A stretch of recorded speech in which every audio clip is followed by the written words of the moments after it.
আজকে সকালে ঘুম থেকে উঠে পিঠা খেয়ে নিলাম, আর এটাকে আমাদের নোয়াখালী ভাষায় হুয়া পিঠা বলে। তো আপনারা দেখতেই পাচ্ছেন। তারপরে সকালে উঠে আমি আমার চেহারাটা আপনাদেরকে দেখাইলাম। তারপরে রান্নাঘরে চলে গেলাম, আর দেখতেছি সব ভালো ভালো খাবার রান্না করতেছে। আমাদের নাকি আজকে মেহমান আসবে।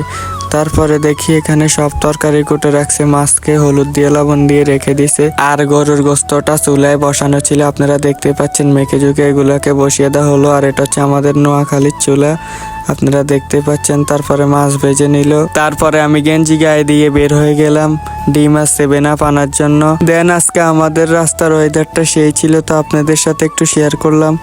আর এটা হচ্ছে আমাদের রাস্তা বাড়ির সামনের। তারপরে দোকানে গিয়ে 7 আপ নিয়ে নিলাম, ডিমও নিয়ে নিলাম, আর 7 আপ আর ডিম তো আপনারা একসাথে দেখতেই পাচ্ছেন। তো আমি ক্যামেরা করি আবার আমাকে একটু দেখালাম ডিম আর 7 আপের সাথে। বাড়িতে এসে ফুফাতো বোনের সাথে একটু দুষ্টামি করলাম। তো আজকের ব্লগ এখানে শেষ। সবাই ভালো থাকবেন, আল্লাহ হাফেজ।